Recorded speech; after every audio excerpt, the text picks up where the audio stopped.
मी सगळ्यांना अधिकारी म्हणतो. मला पाटणकर सरांनी जी संधी दिली इथे बोलण्याची त्याबद्दल मी त्यांचा आभारी आहे. आणि तुम्हाला मी सर्वांना उद्या होणारे कोणी आर्मीमॅन व्हाल, कोणी पोलीस भरती व्हाल, त्यांना त्यांच्या आयुष्यात काहीतरी माझं मार्गदर्शन उपयोग पडेल त्यासाठी मी इथं आलेलो आहे. मी ऍक्च्युली स्पोर्ट डायटिशियन आहे. स्पोर्ट्समध्ये काय खावं, किती वर्कआउट केल्यानंतर किती खावं याबद्दल मी बोलतो. तुम्ही सुद्धा आज स्पोर्ट्स क्वालिफिकेशन केल्याशिवाय आज तुम्हाला कुठल्याही भरतीला हे पात्र होऊ शकत नाही. म्हणून मी तुम्हाला स्पोर्ट न्यूट्रिशन बद्दल सांगणार. Next slide. आपल्या आता जो ऑडिबल क्लास आहे त्याच्यामध्ये लहान मुलं पण आहेत, त्यामुळे मला जेवढ्या खालच्या भाषेत बोलता येईल 2 वाजता 2:30 वाजता माझं सगळं संपलेलं असणार आहे. त्यानंतर आपण एकमेकाशी तुमच्या ज्या अडचणी असतील त्या बोला माहिती, तुम्ही तुमच्याशी सगळं तुमच्या उत्तर देतो त्या अडचणीला. आता तुम्हाला प्रश्न पडेल की आम्ही अकॅडमीत ऍडमिशन घेतले, पाटणकर साहेब आहेत, सगळी टीम आहे, हे न्यूट्रिशन नवीन काय फंडा काढलाय, कोणतरी येणार काय ते सांगणार, मग खाणार, मग आम्ही काय तेव्हा भरती होणार. सो व्हाय न्यूट्रिशन हा तुमचा पहिला डोक्यात कन्सेप्ट काल आला असेल सरांनी सांगितल्यानंतर. आम्ही रोज एक्सरसाइज करतोय आणि आम्हाला रिझल्ट भेटणारच आहे, वादच नाही, त्याबद्दल दुमत नाहीये. तुम्ही पाटणकर अकॅडमीमध्ये ऍडमिशन घेतले, तुम्ही तुमचं 100% देणार आहे. तिथला अकॅडमिक क्लास आहे तो तुम्हाला शिकवणार आहे. त्या एक्झामचं शेड्यूल तुमचं ठरलेलं असणार आहे, त्यावर प्रॅक्टिस करणार आहे. पण रिअल फॅक्ट आपल्याला त्यापासून दूर जाता येणार नाही. व्हॉट रिअल फॅक्ट्स, काय वाटतायचं रिअल फॅक्ट्स. पूर्वी आत्ताच्या परिस्थितीत आणि पूर्वी भरती होत होती, सैन्याची भरती असू दे, पोलीस भरती असू दे, तेव्हा लोक कशी पटापट सिलेक्ट होते. आपल्या सांगली सातारा जिल्ह्यात तर प्रत्येक गावात लोक सैन्यात किंवा पोलीसमध्ये. मग त्यांना एवढं स्ट्रगल करता येत होतं का? त्यांना अकॅडमीत जायची गरज होती का? त्यांना होतं का? ते लोक एक्सरसाइज करत होते का? ह्याचं थोडं तुम्ही संतुलन म्हणजे बघितलं पाहिजे मागं जाऊन सुद्धा. त्यासाठी आपण जरा 20-30 वर्षापूर्वी जाऊया. काय होती परिस्थिती, लोक व्यायाम करत होती का तुम्हीच व्यायाम करताय? त्यावेळेस काय परिस्थिती बघूया आपण.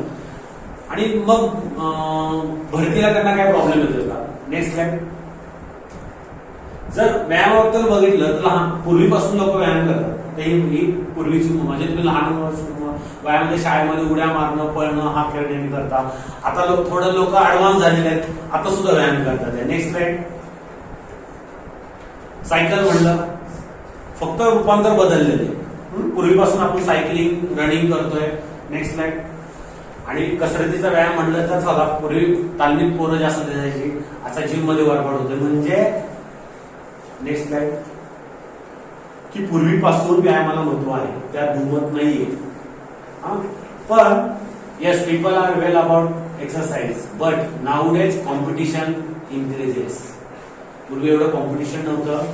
सैन्याच्या भरतीचं निघलं, लोक जायचे, ज्याचे सक्षम शरीर आहे तो भरती होऊन जायचा.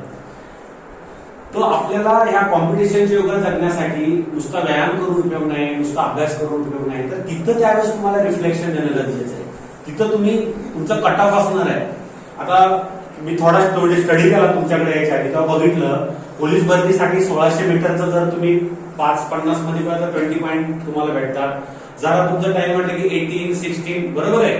चेस मधला बघितलं. आता ह्या सगळ्या गोष्टी बघा का हे पुढे आलं. पूर्वी पेट दिसला की भरती होत होता, त्याच्यात कॅपेबल आहे का, एक्झाम पास झाला. आता हे काय झालं की पॉप्युलेशन वाढत चाललंय, तुमच्यापेक्षा टॅलेंट म्हणजे सांगली जिल्ह्यापेक्षा चांगली पोरं सातारा जिल्ह्यात असू शकतात, पुण्यात असू शकतात, त्यातून त्यांना निवड करायची. त्यामुळे हे सगळं कॉम्पिटिशन वाढत चाललेलं आहे. आता मग तुम्ही खाल्ल्यानंतर नुसतं व्यायाम करून अभ्यास करून पुढे जाणार नाही, तर त्याला जाऊन आहाराची पाहिजे. म्हणून न्यूट्रिशन, कारण रिफ्लेक्शन तिथं तुमचं झालं पाहिजे. तर म्हणून आपल्याला न्यूट्रिशनची गरज आहे, कारण तुम्ही जे करताय ते एंड पर्यंत तुम्हाला रिझल्ट आला पाहिजे त्याचा. म्हणजे तुमची भरतीपर्यंत तुमचा तेवढाच परफॉर्मन्स. तुम्ही ग्राउंडवर मस्त चांगलं टायमिंग करता आणि ग्राउंडवर तुम्ही चांगलं, आणि ज्यावेळेस समजा तुम्ही तुमची जेव्हा भरती त्यावेळेस तुम्ही आजारी पडला तुमच्या शहरामध्ये, तुम्ही अरे मी जेव्हा अकॅडमीत गेलो तेव्हा मी एवढ्या टाइम मध्ये पळायचं, एवढा चांगला करणार, आणि आता वर्षभर प्रॅक्टिस करतोय, मला तेवढं जमत नाही. तर तिथं न्यूट्रिशनचा, तिथं डाएटचा आहे. इन जनरल डाएट म्हणजे काय की आपण जे अन्न खातो, जी थाळी दाखवली त्याला डाएट असं आहार म्हणतो. ठीक आहे. Next slide. पण आहाराच्या पद्धती वेगळ्या आहेत. टाइप्स ऑफ आहार म्हणजे थोडक्यात आपल्या समाजामध्ये कसं आहे की कोणी व्हेजिटेरियन डाएट करतं, कोणी एगो व्हेजिटेरियन करतं, कोणी मिक्स करतं, कोणी वेगन डाएट करतं. त्याच्यापेक्षा वेगळ्या पद्धतीत रिलिजियन डाएट, हिंदू वेगळा डाएट करणार, मुस्लिम वेगळा डाएट करणार, बरोबर आहे की नाही? मग आपण ह्या वारी खाणार नाही, त्या वारी खाणार नाही. तुमच्या शरीराचं काम काय प्रत्येक वारी बदलतं का? तुमच्या पद्धतीनं आपल्या लोकांचा बदलण्याचा दृष्टिकोन बदललाय आहाराबद्दलचा. हा, पण ह्या सगळ्या रिलिजनमुळं, तुमच्या काही संस्कृतीमुळं बेसिक जे डाएटचं हे आहे, म्हणजे मी कुणालाही म्हणणार नाही तो शाकाहारी आहे तर त्यानं नॉनव्हेज खा, कोणी मांसाहारी आहे तर नाही तो प्युअर शाकाहारी. पाटणकर अकॅडमी कर आला आपल्या व्हेजच खावं लागेल, नाही. तुमच्या शरीराला काय लागतं एवढंच मी पुढे मानणार आहे. पण तुम्ही ठरवायचं शाकाहारातनं काय मला भेटेल आणि तुम्ही काय खाल्लं पाहिजे, बरोबर आहे? आपल्याला कोणाचे रिलिजियस दुखवायचे नाही, पण अशी पद्धत आहे समाजामध्ये, अशी पद्धत आहे आहार करण्याची. तेवढे मी पद्धती तुम्हाला त्यातून तुमच्या स्पोर्ट्ससाठी, तुमच्यासाठी शरीरासाठी काय तेवढं समजावून सांगतो. Next slide. आता आपल्याला त्यांना नुसतं आहार नको, तर हेल्दी डाएट पाहिजे. जे थोडे जे हायर एज्युकेटेड आहे त्यांना हे कळेल. आपल्या हेल्दी डाएट म्हणजे कम्प्लीट न्यूट्रिशन पाहिजे. आता कम्प्लीट न्यूट्रिशन म्हणले की त्यात विटॅमिन्स आले, मूलद्रव्य आले, मराठीत सांगतो, मिनरल्स आले, प्रोटीन आले, फॅट आले, कार्बोहायड्रेट आले, एनर्जी फूड आलं, हे सगळं ताटामध्ये पाहिजे. त्याला आपण कम्प्लीट न्यूट्रिशन म्हणतो. आता जे पूर्वी बघत होतो आपण सणासुदीला पुरणपोळी खाणं, नॉनव्हेज खाणं वेगळ्या दिवशी, किंवा हे आपलं तुमचं ट्रॅडिशनल डाएट झालं. यात्रा आले की पहिल्या दिवशी व्हेजिटेरियन करायचं, दुसऱ्या दिवशी नॉनव्हेज, हे आपलं ट्रॅडिशनल डाएट झालं, बरोबर ना? पण तुमच्या शरीराला काय लागतं, हे हेल्दी डाएट लागतं. त्याच्यामध्ये हेल्दी डाएटमध्ये तुमच्या स्वतःच फायबर आलं पाहिजे, जे पालेभाज्या आहेत, बरोबर नाही? त्यात तुमचा गोडवा पण आला पाहिजे, ज्याने एनर्जी तुम्हाला भेटणार आहे. त्यात प्रथिने आले म्हणजे प्रोटीन आले पाहिजे, फॅट आलं पाहिजे, ह्या सगळ्या गोष्टी आल्या पाहिजे. कारण तुमचे शरीर जे आहे ना, ते शरीराचे रिक्वायरमेंट कम्प्लीट झालं की त्याला म्हणजे न्यूट्रिशन डाएट, हेल्दी डाएट. म्हणजे एखाद्या खेळाडूला घडवायचंय तर ते खेळाडूला तुम्हाला यात्रेनुसार शुक्रवारी बाजाराला, सोमवारी आला म्हणून दोन वडापाव खाला असं नाही खेळाडू म्हणणार. त्याला शरीरात तो जेवढी शरीराची झीज करतोय तेवढी झीज भरून मिळली पाहिजे. Next slide. आता ह्या हेल्दी डाएट, साधं डाएट, आता हे स्पोर्ट न्यूट्रिशन हे वेगळं न्यूट्रिशन आहे आणि त्याला आज खूप या कॉम्पिटिशन युगामध्ये महत्व आहे. काय आहे? It is advance nutritional science which provide macro आणि micro nutrient in optimal quantity. म्हणजे थोडक्यात सांगायचं हे ॲडव्हान्स सायन्स आहे. तुमच्या शरीराच्या, तुमच्या क्षमतेनुसार तुम्हाला व्यवस्थित मायक्रो आणि मॅक्रो दोन्ही म्हणतोय. मायक्रो म्हणजे सूक्ष्म द्रव्य पण तुम्हाला भेटले पाहिजे आणि मॅक्रोचे मोठे घटक पण शरीराला लागणारे भेटले पाहिजे. दुसरं असं त्याचं महत्वाचं काय? Good quality, right time and right quantity. आता तुम्ही समजा ग्राउंडवर जाणार आहात 4 वाजता, हे 3 महत्वाचे शब्द आहेत. Good quality, right time and right quantity. तुम्ही आता वर्कआउटला जाणार आहे, तुम्हाला आज राऊंड करायचं, सरांनी सांगितलं आज शनिवारी तुमचा शुक्रवारपर्यंत तुम्ही केलं, तुमचा आज टायमिंग राहिलं, बरोबर आहे? तर तुम्हाला वर्कआउटला जायच्या आधी तुमच्यात एनर्जी पाहिजे. म्हणजे वर्कआउटच्या आधी काय पाहिजे? एनर्जी फूड केलं पाहिजे, बरोबर? चांगल्या क्वालिटीचं जे तुम्हाला तिथं परफॉर्मन्स करत लागलं ते वर्कआउटच्या आधीच खाल्लं पाहिजे. एनर्जी फूड आहे ते वर्कआउटच्या आधीच खाल्लं पाहिजे का वर्कआउट नंतर खाऊन उपयोग नाहीये, बरोबर आहे का? त्याच्यात एक प्रमाण ठरलं तेवढंच खाल्लं पाहिजे, जास्त खाऊन पुढे उपयोग तुम्हाला कंटाळा येईल, बरोबर आहे? आणि राईट टाइम, वर्कआउटच्या आधी किती वेळ खाल्लं पाहिजे? 2 वाजता तुमची रेस असेल, तुम्ही 9ला खाल्ला असेल, तुम्ही तसं म्हणून चालेल का? ह्याला स्पोर्ट न्यूट्रिशन म्हणायचं. तेव्हा तुम्ही तिथं ग्राउंडवर जेव्हा जाणार आहे तेव्हा तुम्हाला तिथे एक्झेल करता आलं पाहिजे. तुमची body eat well to excel, तुम्ही असं खा की तुम्हाला तिथं परफॉर्मन्स करता आला पाहिजे. त्याला स्पोर्ट न्यूट्रिशन म्हणायचं. आता व्यायाम केलाय, भरपूर घाम निघलाय, 7 वाजता सगळं संपलंय, फार सगळे पेगाळे आणि नंतर तुम्ही बिस्किट खात बसले, काय उपयोग आहे? Energy food. नंतर तुम्ही एनर्जी फूड, आता बॉडीला तुम्ही पूर्ण ब्रेकडाऊन केले, बॉडी तुमची थकली आहे. आता तुम्हाला बॉडीची काळजी घेणं गरजेचं आहे, तुम्ही त्याला न्यूट्रिशन देणं गरजेचं आहे. सो प्रत्येक पदार्थाला असं नाहीये सकाळी उठला खाल्लं झोपला असं नाहीये. तुम्हाला जर कुठं चांगला परफॉर्मन्स करायचा असेल तर तुमच्या आहाराला प्रत्येक विशिष्ट वेळ ठरलेला आहे आणि अकॅडमी ते तुम्हाला पुरवते, पण ते त्यात तुमची तुम्हाला थोडी कामगळती करायची मला. Next slide. आता हे स्पोर्ट न्यूट्रिशन का गरजेचं आहे लक्षात ठेवा. आता ह्या पाटणकर अकॅडमीमध्ये 70 ते 80 मुलं असतील किंवा 50 ते 80 मुलं असतील. भिकवडी गावातून 50 ते 80 मुलं आहेत. त्यात तुमच्यात काय फरक आहे? ते पण सकाळी उठतात, शेतात जातात, त्यांचा अभ्यास करतात, पण तुम्ही एक विशिष्ट ट्रेनिंग घेताय, बरोबर आहे? तर तुमचं शरीर जास्त दुखावलं जात आहे, बरं? त्याचं रिपेअरिंग होणं गरजेचं आहे रोजच्या रोज. तुम्ही जास्त वापर करताय त्या माणसांपेक्षा, म्हणजे ते 2 टाइम जेवतात म्हणून तुम्ही तसं नाही चालणार. तुम्हाला तेवढ्या आरामाची गरज आहे. तर का गरज आहे? पहिलं प्रिझर्वेशन ऑफ लीन LBM, हे थोडं डॉक्टर लँग्वेज आहे. तुमचं लीन बॉडी मास, तुम्ही पळून पळून पळून तुमचं मास टिकलं पाहिजे, बरोबर आहे. नवीन नवीन सेल्स आपल्या बॉडीत तयार होतात, नवीन नवीन पेशी तयार होत असतात. एका दिवशी खूप वर्कआउट केलं, दुखतात का नाही पाय, तेव्हा तुमच्या पेशी ब्रेक होतात. ते पेशी ब्रेक झाल्यानंतर ते रोज नवीन तयार होतात, बरोबर नाही. तर त्यासाठी तुम्हाला न्यूट्रिशन गरजेचं आहे. तुमचं जे हाडांचं स्ट्रक्चर आहे तुम्ही वापरता, पळल्यानंतर त्याचे लोअर लिम्स, तुमच्या ह्याचे लिम्स, अपर लिम्स, डिप्स मारल्यानंतर चेस्ट, हे सगळे हाडं दुखवतात, त्यांना तुम्ही न्यूट्रिशन देणं गरजेचं आहे. दुसरं, तुमच्या बॉडीमधला आता समजा खूप रनिंग केलं, घाम निघून जातोय, ते घाम इलेक्ट्रोलाइट निघून जातात, ते पण तुमचे रिपेअर झालं पाहिजे. म्हणजे लिंबू पाणी पिणं गरजेचं आहे, मीठ साखर पाणी, इलेक्ट्रॉल पिणं गरजेचं आहे, ठीक आहे. आणि सगळं आपल्या बॉडीमध्ये ज्या प्रोसेस चाललेल्या आहेत. आता जो नॉर्मल पर्सन आहे, नॉर्मल व्यक्ती जे आहे, जी तुमची नॉर्मल बिकवडी गावातली एखादा मुलगा असेल, जो 8वी 9वी 10वी 12वीला आहे, त्याच्यापेक्षा तुम्ही शारीरिक जास्त वापरताय, तुमचं शरीर इंजिन जास्त वापर होतं, त्या इंजिनचं रिपेअरिंग पण गरजेचं आहे ना. कळतंय का मला काय सांगायचं ते. समजा एक गाडी आहे, ती फक्त बिकवडीतल्या बिकवडीत थांबते, तिचा मेंटेनन्स कमी आहे, पण ती जर गाडीमध्ये विटा बिकवडी करायला लागलं तर तिचा मेंटेनन्स वाढणार आहे. मुंबईला तसं तुम्ही तुमची गाडी जास्त पळवणार आहे, तर तिला जर तुम्ही दररोजच्या दररोज रिपेअर, तिथं असं नसतं गाडी ही महिन्यात एकदा रिपेअर केली तर चालते, पण शरीर दररोजच्या दररोज रिपेअर झालं पाहिजे. म्हणून रोजचा आहार नियोजन बनलं पाहिजे, रोजचा आहार तुम्ही चांगला खाल्ला पाहिजे, तर तुमचं रिपेअर होणार आहे. तुम्ही जे करणार आहे त्याचं चीज होणार आहे. कारण आज तुम्ही जो वर्कआउट केलाय त्यावेळेस तुम्ही जे मसल्स ब्रेक करणार आहे, जे टिश्यू ब्रेक करणार आहे, ते आज रात्रीतनं जेव्हा तुमची झोपेची वेळ असते, त्या झोपेच्या वेळेत पूर्ण रिपेअर होतात की दुसऱ्या दिवशी तुम्ही फ्रेश, ठीक आहे. नेक्स्ट लाईन, त्याच्यासाठी स्पोर्ट न्यूट्रिशन गरजेचं आहे. आता आपले वेळ काढणे हे डॉक्टरला सांगायची. पूर्वीच्या लोकांना, पूर्वीच्या भरतीच्या लोकांना चांगली, तुमची माझ्या घरात 7 ते 8 आर्मीमॅन आहेत, आमच्या फॅमिलीमध्ये पोलीस आहेत. त्यांना त्यांच्या वय 40-50 रिटायर झाल्यावर त्यांना कोणी नव्हतं का ह्या गोष्टी सांगायला? का नव्हतं? कारण की त्यांना पौष्टिकच आहार तुमच्या पूर्वीपेक्षा भेटत होता. आता काय झालंय, हेल्दी फूड बिकम ऑकेजनल. पौष्टिक जर म्हणतो, रोज कडधान्य, रोज अंडी, रोज दूध, कोणी खात नाही, रोज पालेभाजी. पूर्वीच्या लोकांना हेच पर्याय होते, दुसरे पर्याय नव्हते. तुम्ही 20-25 वर्षापूर्वी जर बघितलं, म्हणजे आमच्या लहानपणामध्ये मी हा शिकला आहे, दिवाळीलाच दिवाळी तयार व्हायची, दसऱ्याला दसरा व्हायचा, पाजऱ्या दिवशीच आमच्या घरात बिस्किट वगैरे पाहुणारावातच घेऊन यायचा. आज प्रत्येकाच्या सर्वसामान्यांच्या घरामध्ये हे सगळं ऑलरेडी असतं. हे जे दिसतंय तुम्हाला दूध वगैरे, शेतकऱ्याच्या घरी दूध कडधान्य जे शिवाय नसायचं. आज कडधान्य खाणं म्हणजे दारिद्र्याचं लक्षण म्हणतात. अरे यांच्याकडे काही नाही का खायला, चमचमीत भाजी खाणं, पावभाजी खाणं, हे आज हाय स्टेटस झालेलं आहे आणि ते चुकीचं आहे. म्हणून पूर्वीची लोक कॉम्पिटिशन कमी असलं तरी ते सुदृढ होते, त्यांची लायकी होती तिथं जायची.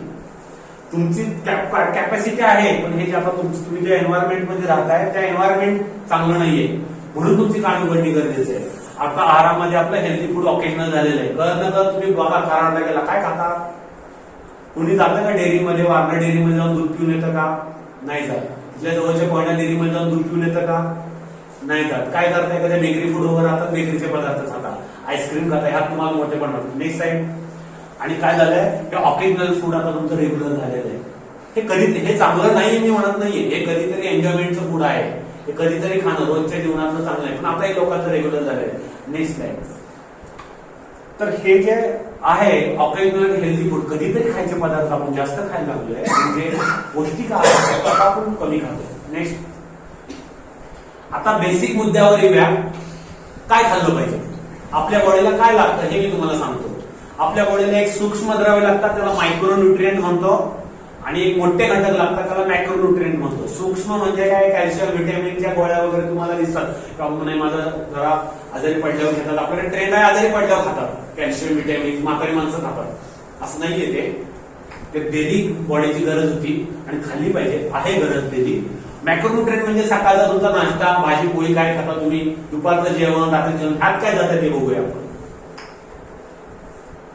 तर मायक्रो छोटे घटक म्हणजे बघा काय, आणि ते कशात भेटतात, म्हणजे तुमचं कॅल्शियम आलं, व्हिटॅमिन्स आलं, थोडे मिनरल्स आले, क्रोमियम वगैरे असतात, हे सगळे मसल्सला, तुमच्या आतल्या पेशींना टिकवण्यासाठी असतात.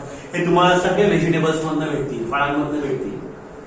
पुढे फळं तर खाणं गरजेचं आहे, पण हे तुमच्या बॉडीला मॅक्रोन्यूट्रिएंट काय आपण सांगूया. 3 प्रकारचे मॅक्रोन्यूट्रिएंट असतात, मोठे घटक असतात. एक म्हणजे कार्बोहायड्रेट, प्रोटीन आणि फॅट. तुम्हाला पण सवय लागली पाहिजे मग इंग्लिशची. Carbohydrate, protein, fat. आता कार्बोहायड्रेट म्हणजे 3 घटक आहेत. कार्बोहायड्रेट म्हणजे काय बघूया आपण. नेक्स्ट हे जे आहे ब्रेड, बिस्किट, चपाती, भाजी, भात हे कार्बोदके आहे. ठीक आहे. हे आमच्या डाएटचे हे फक्त एनर्जी सोर्स आहे. यातून ऊर्जा भेटते. पौष्टिकपणा खूप कमी आहे. मी म्हणत नाहीये. म्हणजे जर तसं म्हणायला गेलं भाकरीत पौष्टिकपणा आहे, चपातीत पौष्टिकपणा आहे, बिस्किट आहे त्याच्यामध्ये पौष्टिक, ब्रेडमध्ये पौष्टिकपणा कमी आहे. हे याच्या पुढचंच वर्जन आहे.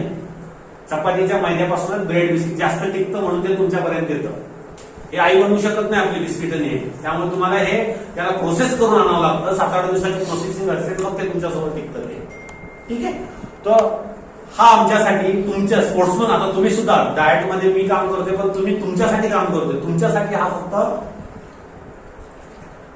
एनर्जी, जेवढी दिवसभर तुम्ही एनर्जी खर्च केली आहे तेवढी बॉडीला जर तुम्ही ती एनर्जी नाही दिली तर तुमची बॉडी मांसपेशी तुमचे काढेल त्यातून. समजा एखादा खेळाडू तुम्ही जाता, मग बाबा गेला कोल्हापूरला भरतीला गेलाय, कोल्हापूरला तिथं अकॅडमीत राहिलाय आणि जाताना गुडगुड जाते, येताना वाळून आलाय, गाल बसले, ते बसले, काय झालं? त्याच्या बॉडीनं जेवढं एनर्जी खर्च केली ती त्याने दिलीच नसते, तेवढं खाल्लं नसणार. म्हणजे हे फूड पण गरजेचं आहे. हे इकडची गरजेचं नाही पण हे फूड गरजेचं आहे. पण हे एनर्जी फूड आहे, त्याला एक लिमिट आहे आपल्याला. पुढचे 2 पर्यंत. नेक्स्ट प्रोटीन, फॅट हे जे 2 घटक आहेत हे तुमच्या बॉडीचे बिल्डिंग ब्लॉक आहे. हे तुमच्या बॉडीचं जे दुखतंय, फुगतंय हे सगळं ते रिपेअर करून काढणार आहे. म्हणजे हे आले तुमचे कडधान्य आले, ड्रायफ्रुट्स आले, दूध आलं, अंडे आलं, नॉनव्हेज फूड आलं. आपल्या आता ह्या भागात बघायला गेलं तर आपल्यासाठी कडधान्य, अंडी, दूध वगैरे हे पदार्थ आपल्यासाठी हे 2 पदार्थ काय करतात, आपले रिपेअरिंग करतात. म्हणजे आता मला सांगा, तुम्ही जर तुमचं 7चं ग्राउंड आहे, संध्याकाळी 5चं ग्राउंड आहे, तर तुमच्या पोटामध्ये कार्बोहायड्रेट असलेले चांगले, ते तुम्हाला व्यायाम करताना ते तुमचे वापरले जातील. पण तुम्ही संध्याकाळी जेवताना ह्याचा वापर जास्त केला पाहिजे. पालेभाज्या आल्या पाहिजेत, म्हणजे त्यातून सूक्ष्म द्रव्य जातील, सूक्ष्म घटक जातील. कडधान्याचा आहार आला पाहिजे, नॉनव्हेज आलं पाहिजे, अंडे आलं पाहिजे. सकाळी तुम्हाला उद्याचा तुमच्या अकॅडमीत तुम्हाला अंडी भेटतं, कोणी दूध मागून घेतं, ते दूध घेतलं पाहिजे कारण त्यातून तुम्हाला प्रोटीन फॅट भेटतं. तुम्हाला सर आता ह्याची काय गरज आहे? तर आपल्या बॉडीचं रिपेअरिंग करणार, बिल्डिंग करणार, नरिशमेंट करणार.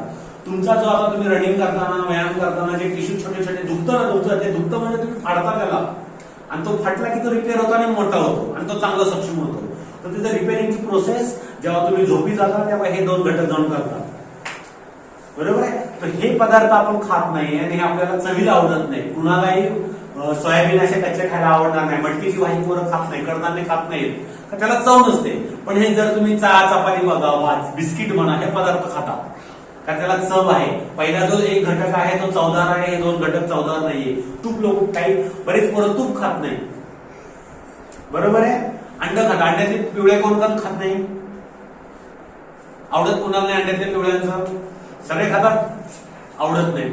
आपण त्यांना पुन्हा सांगू, पुन्हा का ते किती महत्वाचं आहे. ते हे जे बॉडीत आपल्याला रिपेअरिंग करणार. आणि असं नाहीये हे तुम्हाला एनर्जी स्वाद येणार. सो तुम्हाला हे बेसिक म्हणजे सूक्ष्म मूलद्रव्य कुठले आहेत आणि मोठे घटक कुठले आहेत हे तुमच्या, हे जे आता मी 3 सांगितले, कार्बोहायड्रेट, प्रोटीन, फॅट, हे तुमच्या ताटामध्ये असतं पण तुम्ही सिलेक्ट करत नाही.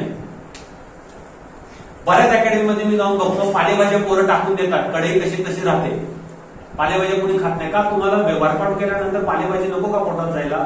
त्याने तुमचं सूक्ष्मद्रव जाणार, पोट साफ होणार, सकाळी उठल्या वर्कआउटला तुम्ही फायबर पण जातं त्याच्यामध्ये, तुम्ही खात नाही. तुम्हाला फक्त भात, राईस ह्याच्यात इंटरेस्ट आहे. ठीक आहे. Next, so why should eat. आपण कशासाठी खाल्लं पाहिजे? आपण एनर्जीसाठी खाल्लं पाहिजे. सेकंड मस्ट पार्ट, नरिशमेंटसाठी पण खाल्लं पाहिजे. आपल्या शरीराचं सगळं व्यवस्थित चाललं, रिपेअरिंग होणं गरजेचं, नरिशमेंट होणं गरजेचं, पोषण होणं गरजेचं, या दोन्हीसाठी आपण खाल्लं पाहिजे. नेक्स्ट, दुसरं, तुमचं शरीर ह्या गाड्याच्या 4 व्हीलर चालू झाल्या की एक प्रदूषण सोडतात. तुम्ही सिटीमध्ये आमच्या पुण्याला आला किंवा मुंबईला आला की म्हणणार तुम्ही खूप प्रदूषण आहे. का? कारण तिथं कार्बन डायऑक्साईड, कार्बन मोनॉक्साईड हे प्रदूषण करणारे घटक माहिती आहेत तुम्हाला. बरोबर आहे का? आता माझे 40 वर्ष कंप्लीट झाले, तुमच्या ते 17, 18, 5, 6 वर तुमची गाडी म्हणजे तुमचं बाहेरची गाडी नाही, तुमचं शरीर, आपलं शरीर 24/7 काम करतंय. जस्ट विचार करा, गाडी पुढे जाते, गाडी दूर टाकते, आपलं शरीर रोज काय ना काय काम करत. आपल्यामध्ये पण प्रदूषण होत असतं. त्याला आम्ही फ्री रॅडिकल अटॅक म्हणतो. आणि हा फ्री रॅडिकल म्हणजे जे वेगवेगळे कामं चालले, हृदयाचं काम चाललंय, फुफ्फुसाचं काम चाललंय, अन्नपचन क्रिया चाललंय, हे सगळं चालत असताना तुम्ही बघितलं असं विहिरीवर एक इंजिन ठेवलेलं असतं. ते इंजिन जेव्हा चालतं तर काय काय प्रदूषण होतं, आवाज, ऑइल खाली पडतं आणि धूर निघतो. म्हणजे एक इंजिन चाललं किती प्रदूषण होतं, 3 प्रकार प्रदूषण. तर आपलं इंजिन कंटिन्यू चालू आहे, मी आता बोलतोय, नॉइज पोल्युशन होतं, आतमध्ये काहीतरी डॅमेज होतंय, त्याला आम्ही फ्री रॅडिकल अटॅक म्हणतो. हा अटॅक असा, हा पण आपण जिथं ऑक्सिजन ब्रेक होतो तिथं आपल्या बॉडीवर अटॅक होतो. हा अटॅक आपण थांबवलं पाहिजे. हा अटॅक कधी कधी होतो बघा. नेक्स्ट, हा अटॅक तुम्ही एक्सरसाइज करताना होतो, इतर कोणापेक्षा जास्त तुमच्या बॉडीवर जास्त अटॅक होणार आहे. नेक्स्ट, तुमचं जसं वय वाढणार आहे, तुम्ही उन्हात गेला, पोल्युशन मध्ये गेला, नेक्स्ट तुमच्या बॉडीवर अटॅक होणार आहे. तुम्ही स्मोकिंग करत नाहीये पण तुम्ही स्मोकिंग झोन मध्ये उभं राहिला, आजूबाजूला लोक स्मोकिंग करत असेल तर आजारी पडला तुम्ही, काय कारण असतं. आणि ताण जर आला तर किती चांगली तयारी केली परीक्षा काळ, मुलांना ताण येतो. आता तुम्हाला त्याच्या व्यतिरिक्त ताण नसणार आहे जीवनामध्ये, तेव्हा तुमच्या बॉडीमध्ये पोल्युशन होतं. नेक्स्ट, हे 7 प्रकारचं पोल्युशन आपल्या बॉडीमध्ये आहे. आपल्याला फक्त कार्बन डायऑक्साईड, कार्बन मोनॉक्साईड आणि ध्वनी पोल्युशन एवढंच माहिती आहे तुम्हाला.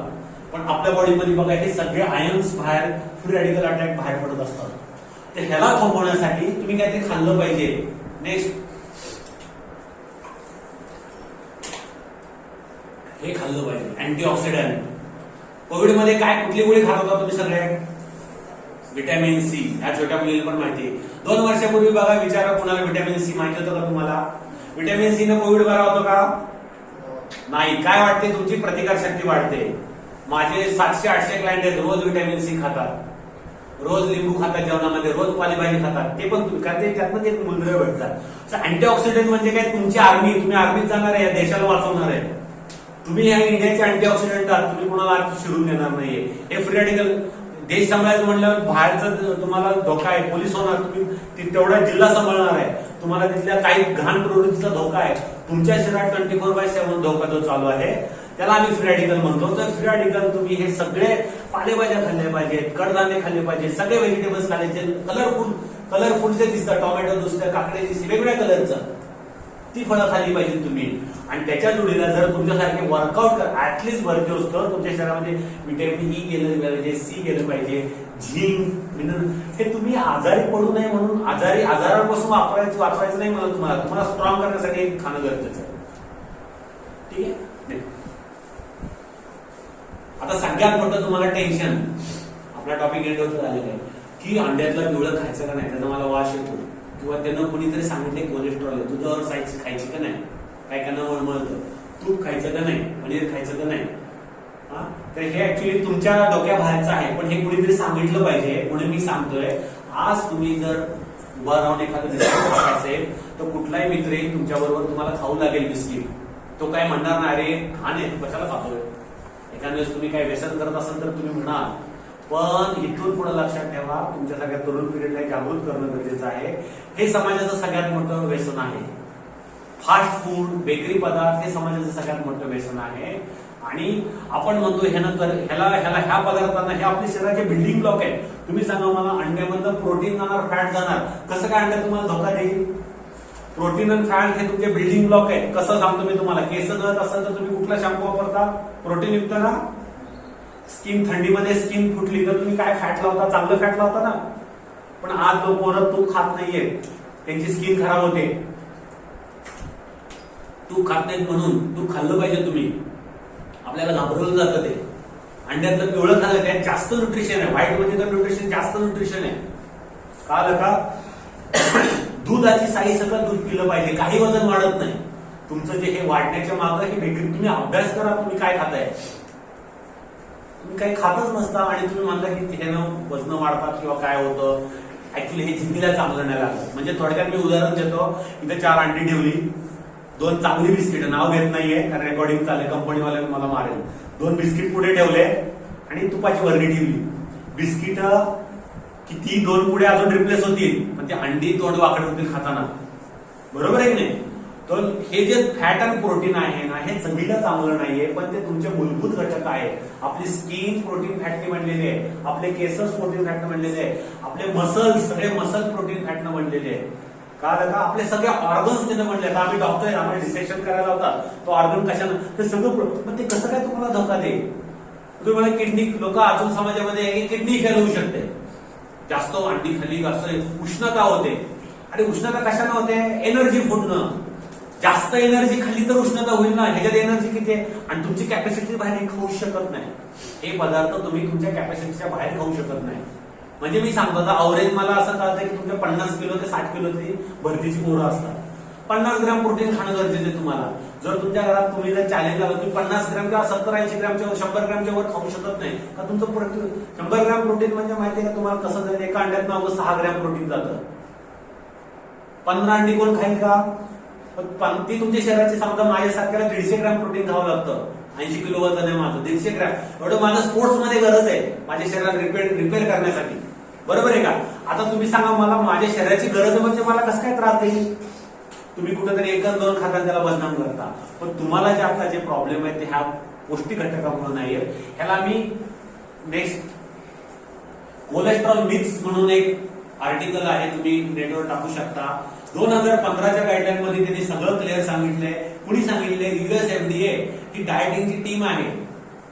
त्यांनी सगळं क्लिअर सांगितलंय की ऍज पर 2015 सॅच्युरेटेड फॅट म्हणजे butter, cheese, animal fat, non veg food, clarified butter, whole eggs completely safe. पुढे जावा, शेवटची स्लाइड. अजून एकदा पुढे जा. त्याच्या आधी 1 मिनिट. तर उलट ती कमिटी काय सांगते की शुगर आणि कार्बोहायड्रेट जे आता बेकरीचे पदार्थ जे आहेत किंवा जिभेला चवेदार लागण्याचे पदार्थ आहेत ते तुमच्या आजाराचं मूळ कारण नाही.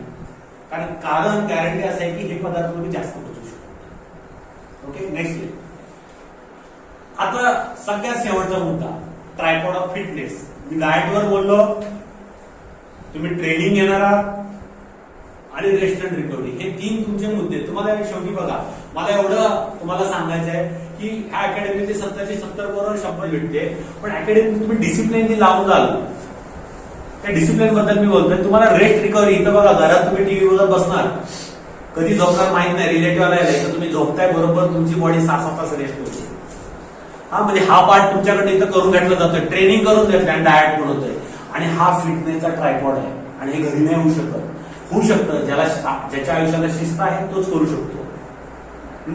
त्यामुळे मला असं वाटतं की हे बेनिफिट तुम्हाला हे ट्रायपॉड ऑफ फिटनेसचे भेटतील. फक्त डाएट केला, नॉनव्हेज खातोय, व्यायाम करतोय, नॉनव्हेज खातोय, झोपतच नाही फिट होऊ शकत तो नाही. त्यामुळे याला पडू शकत.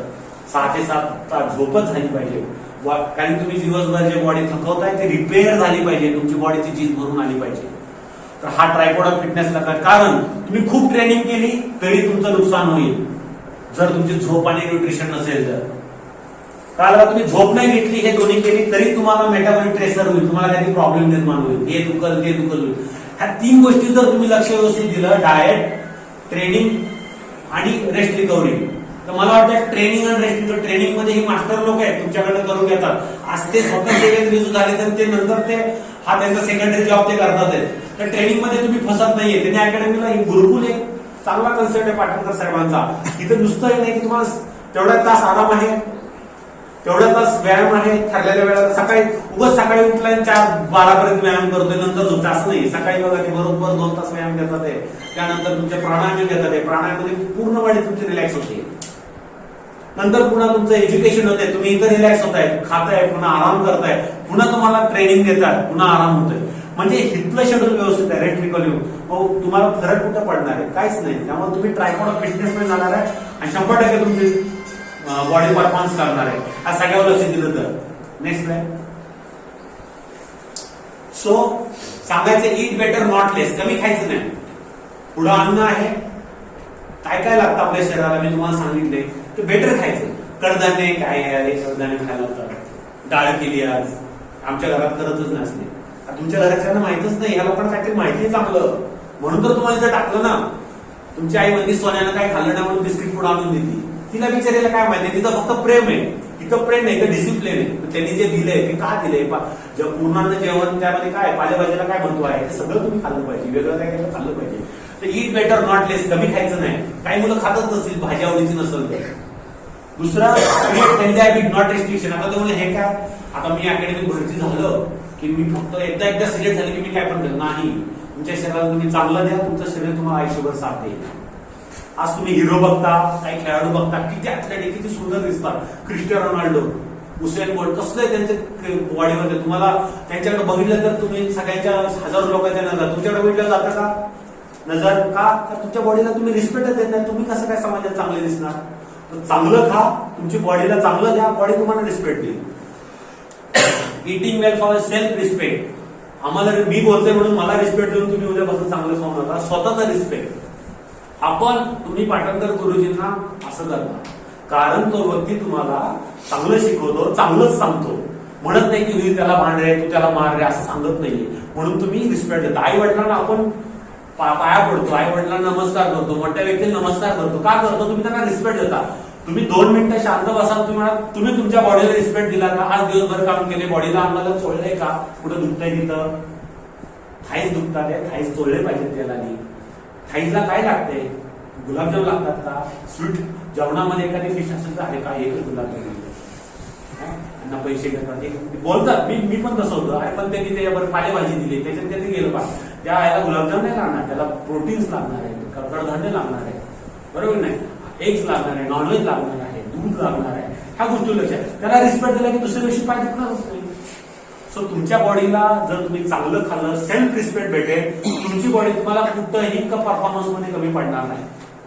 तिला तुम्ही रिस्पेक्ट दिला, मग तुम्ही तुमच्या आई बापाला रिस्पेक्ट दिला, तुमच्या आई बाप तुम्ही गुन्हा केला तर तुमच्या मागे उभं राहतात का नाही? पण तुम्ही जर उठला सुटला जर पुढच्या व्यक्तीला रिस्पेक्ट नाही दिला तर तुमच्या पाठीमध्ये तसंच तुमच्या बॉडीचं आहे. तुम्ही तुमच्या बॉडीला रिस्पेक्ट दिला तरच तुमची बॉडी तुम्हाला रिस्पेक्ट देईल. ओके. आता ही इन्व्हेस्टमेंट आहे आपली. थोडा खर्च होतोय पण हे एक्सपेन्सेस नाही, इन्व्हेस्टमेंट आहे. त्याचं कधी ना कधी रिटर्न्स भेटतात.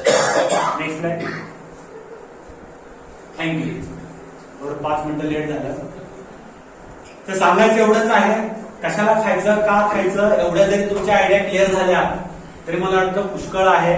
तुमच्या आता अकॅडमिक ते माझ्याकडनं विचारत असं काय दिलं पाहिजे, काय नाही दिलं, काहीतरी कन्सेप्ट त्यांच्या डोक्यात असणार आहे. सकाळी तुम्हाला एक केळ भेटते, अंड भेटते, जेवणामध्ये पालेभाज्यांची मात्रा असेल, कडधान्य असेल, त्यांच्या पण डोक्यात तुम्हाला सोयाबीन आणायला सांगत असतील, देखील सोयाबीन प्रोव्हाइड करतील. किंवा तुम्हाला काहीतरी घरने येताना तुम्ही चिवडा आणताय आईला लाडानी करून. आता तुम्ही स्पोर्ट्समन आहात, तुम्ही आमच्यासाठी स्पोर्ट्समन आहात.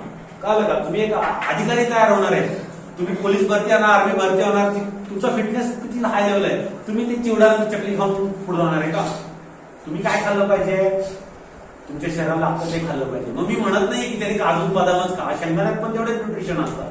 आपल्या परिस्थितीत मी आता आपल्या ह्या अकॅडमी वेगळ्या आहेत. एखादी एकदम इंडियन क्रिकेट टीम असेल, त्यांना पाहिजे ते भेटेल. एखादी इंडियन टीम असेल मोठी, त्यांना आपण आपल्या स्तरावर जाऊन आपल्या घरातले जे पदार्थ आहेत त्याचे आपण कॅटेगरायझेशन करणं गरजेचं आहे आणि आपल्या शरीरासाठी नीट वापरणं गरजेचं आहे. ओके. Thank you sir.